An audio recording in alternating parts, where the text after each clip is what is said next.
cuando sea recurrida, será declarada nula, como si nunca hubiese sido dictada.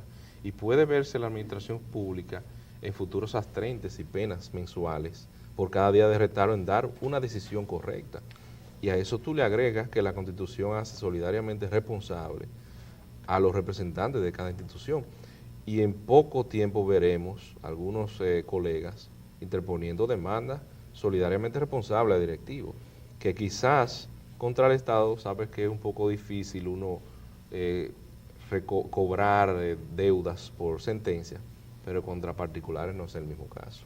Así es, porque el funcionario de la institución que no sujete sus actos a lo que es la legalidad, Claro. a lo que es el debido proceso y respeto al derecho de defensa y a la protección efectiva de la tutela efectiva de la justicia, será demandado por ante la jurisdicción jurisdiccional y necesariamente eso afectará su patrimonio. Pone en riesgo su patrimonio. Y tal como establece Maquiavelo, el hombre olvida más fácil la pérdida de su pariente que la pérdida de su patrimonio, de manera que eso obligará de manera natural a modificar el comportamiento de los funcionarios de la administración pública. En fin, podríamos decir que es el principio del fin de la discrecionalidad, agregándole alguna sentencia del Tribunal Constitucional y también el escrutinio público. Así es, porque en este caso lo que el ciudadano tendría que hacer es recurrir la decisión del funcionario por ante el Tribunal Contencioso Administrativo y el Tribunal Contencioso Administrativo hacer acopio de lo que son estas disposiciones, estos criterios jurisprudenciales ya establecidos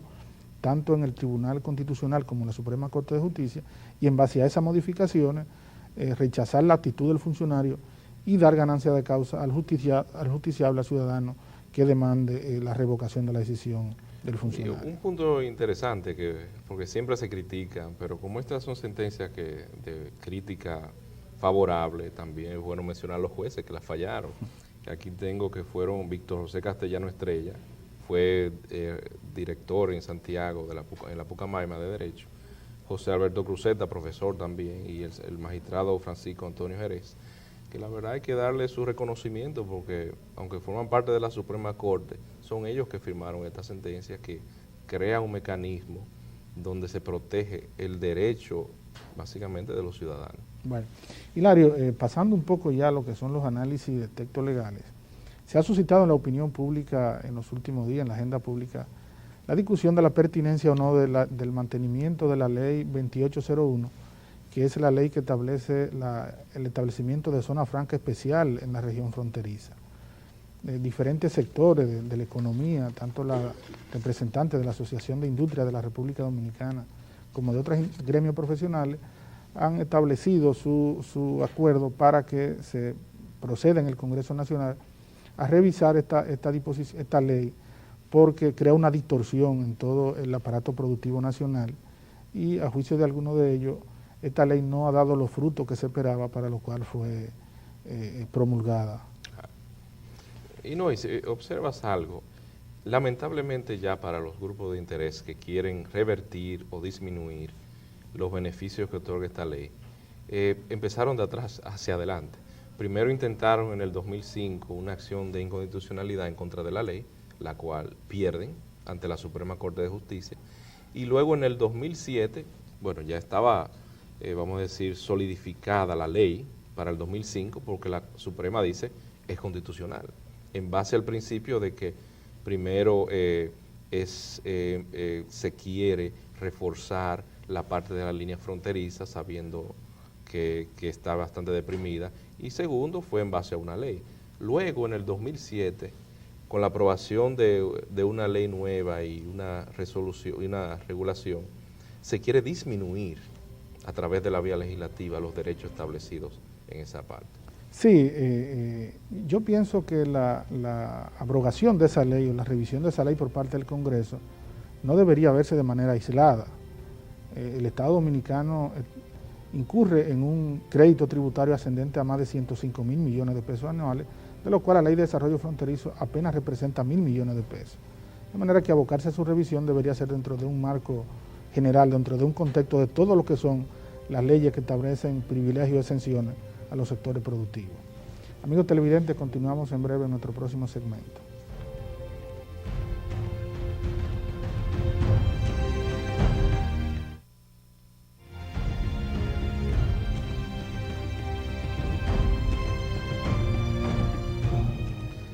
Decía Hilario que no es razonable tratar el tema de la ley 2801 de manera aislada. Todo el bloque, toda la matriz de lo que son las leyes de exenciones fiscales en la República Dominicana establecen un sacrificio pecuniario, un sacrificio económico, lo que técnicamente se denomina como el gasto tributario, ascendente a más de 105 mil millones de pesos, que el Estado deja de percibir para incentivar esos sectores que son beneficiarios con esas disposiciones legales. Y que de esos 105 mil millones, la Ley de Desarrollo Fronterizo establece apenas 1.000 millones de pesos. Y el contexto dentro del cual se establece esa ley es dentro de una continuidad histórica. La zona fronteriza y esas 7 provincias que componen la extensión de esa ley, que son Pedernales, Montecristi, Dajabón, Santiago Rodríguez, Elías Piña y Bauruco, son provincias en un estado de precariedad y de pobreza muy marcado.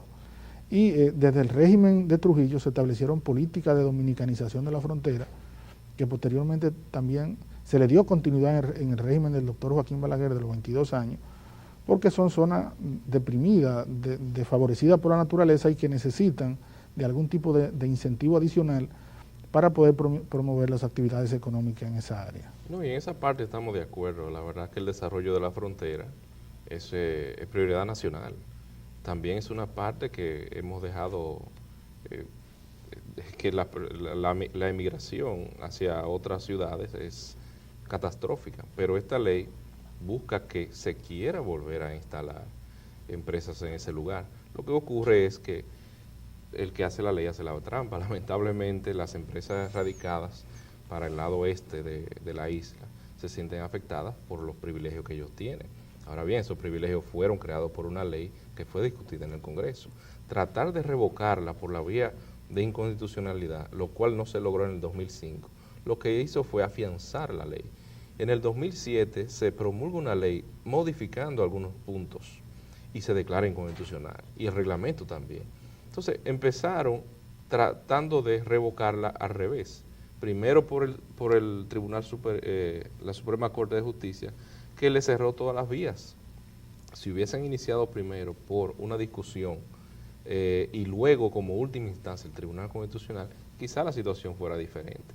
Pero en nuestra opinión, yo entiendo que lo que podrían hacer es fortalecer los mecanismos de control de esos lugares allá, y las penalidades por los que violen esa ley sean mucho mayores. Ahí voy, dentro del proceso de reforma financiera gubernamental que el Estado aprobó recientemente en los últimos años, se creó en el Ministerio de Hacienda lo que se llama la Dirección General de Política y Legislación Tributaria, que dentro de otras atribuciones tiene la responsabilidad de todo el tema relativo a las exenciones, a las exoneraciones, de hacer los estudios sobre la presión tributaria, sobre el impacto que provoca en la región y en los sectores focalizados este tipo de incentivo y de exención fiscal. Y en el año 2011 se estableció el decreto 162-11, que centralizó en esta Dirección General de Política Tributaria todo el proceso relativo a la inspección y a los sectores que son beneficiados con exoneraciones. Tal como tú estableces, lo que debería hacerse es primero medir el impacto, cuál ha sido el impacto en creación de empleo, en desarrollo, en producción, que ha tenido esa ley desde su aplicación. No, y lo segundo, el establecimiento de controles de inspectores del Ministerio de Hacienda que puedan inspeccionar a las empresas beneficiarias de maquinaria, de equipo, de mercancía, para ver si le están dando otro uso o si están defraudando al fisco, haciendo declaraciones que no se corresponden, o si en el ínterin esa mercancía entran por el puerto de Jaina y no llegan a la frontera. No, y si existe la voluntad política de eficientizar esa inspección, lo pueden lograr, porque sí, en la actualidad la Superintendencia de Bancos tiene una inspección bastante fuerte, la Junta Monetaria, el ámbito de seguros. Es decir, si hay instituciones, superintendencias que cumplen, con la voluntad política, eso que acabas de mencionar, se puede efectuar sin ningún problema. De manera, Hilario, que no parece prudente que el gobierno, que el Poder Legislativo, se aboque a la revisión de manera selectiva de una ley cuando aquí existen más de 10 o 12 leyes de incentivos fiscales y cuando el monto que significa esta ley no es ni siquiera el 1% de lo que es el sacrificio tributario que el Estado hace para beneficiar e incentivar a los diferentes sectores de la economía. Y no puede ser así tampoco porque esto fragiliza el Estado de Derecho y lo que es la seguridad jurídica. Usted no puede traer una empresa de capital extranjero a establecerse en la frontera y en el ínterin, por presión de sectores internos, cambiar las reglas del juego. Eso es lo que típicamente se califica como Estado fallido o como inseguridad jurídica. Ahí hay empresas de capital peruano, creo que la empresa San Miguel, que produce el refresco Cola Real, es una empresa de capital peruano, de capital ecuatoriano. No, y tampoco son tantas las empresas que hay instaladas. Ahora bien, esa ley pasó por el escrutinio del Congreso. Así es, una ley que cumplió toda la formalidad y todos los requisitos legales y constitucionales para su vigencia. Hilario, otra ley que ha sido objeto también de comentario, aunque de manera tímida, es la ley 57-96, que establece, otorga 2 exoneraciones a los legisladores o una exoneración cada 2 años a los legisladores. En el presente periodo son 3 exoneraciones que le corresponden, porque este periodo de duración de las autoridades electas en el Poder Legislativo es de 6 años por la unificación de las elecciones. El presidente de la Cámara de Diputados, durante su comparecencia en los Multimedios del Caribe, se declaró el día pasado favorable a que el Congreso de la República se aboque a la revisión de esta ley para que establezca la asignación de probablemente una exoneración por diputado y que sea mucho más razonable el monto de esta exoneración. No, y si voy a leer el artículo, básicamente el único importante de la ley, 5796, que es el número 2. Cada legislador importará libre de impuestos un vehículo de motor cada 2 años, sin importar el tipo, marca, modelo, año, cilindraje, CIF, etc. El vehículo que importe estará exento de todo tipo de gravámenes e impuestos, recargos, multas, etc., así como también cualquier restricción o prohibición existente. Es decir, puede traer básicamente una limusina al país sin pagar un centavo de impuestos, lo cual ha provocado que, aunque el espíritu de la ley era permitir al legislador tener un vehículo bueno cada 2 años, porque la mayoría de los legisladores no son del distrito, y poder viajar, se ha convertido en una especie de mercado negro de venta de exoneraciones con los dealers del país. Así es, la afirmación de que se ha convertido en una especie de mercado negro que beneficia a los dealers del país es una afirmación que hizo el presidente de la Cámara de Diputados y estableció que los principales beneficiarios de esta ley no son ni siquiera los diputados y los senadores, sino los grandes dealers, los importadores de vehículos que traen vehículos Lamborghini, vehículos de alto cilindraje, de alto precio, Mercedes-Benz de último modelo, Porsche de último modelo. Y se deja de pagar un impuesto sumamente alto. El sacrificio fiscal del Estado en el año 2008, por concepto de esas exoneraciones, fueron de 1.100 millones de pesos, lo que crea un privilegio irritante en favor de una casta, porque apenas son menos de 200 funcionarios que se le da un privilegio de 200.000 millones, constituyendo esto un claro atentado a lo que es el principio de igualdad de todos los dominicanos. No, y no solamente eso, se ve entonces un Ferrari y uno pregunta de quién es, se dice del diputado X, pero en verdad no lo es. El diputado vendió su exoneración y los dealers aprovechan esas circunstancias. Así es, y aquí el más perjudicado es el fisco, es el Ministerio de Hacienda, que deja de percibir sumas que favorecen al sector privado. Nosotros entendemos, Hilario, que real y efectivamente aquí sí, porque esta ley no incentiva a ningún sector de la producción. Claro. Al contrario, esta ley lo que representa es un gasto excesivo para el gobierno.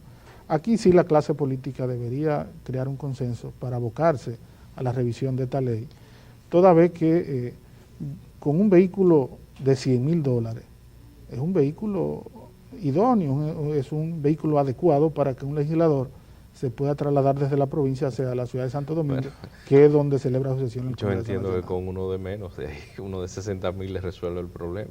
Pero la ventaja que tenemos es que el presidente de la Cámara de Diputados tiene ese asunto en agenda, y lo mencionó el licenciado Abel Martínez, lo ha mencionado ya en ambos medios, televisivos y de prensa, por lo que sí el presidente de una de las cámaras está incentivando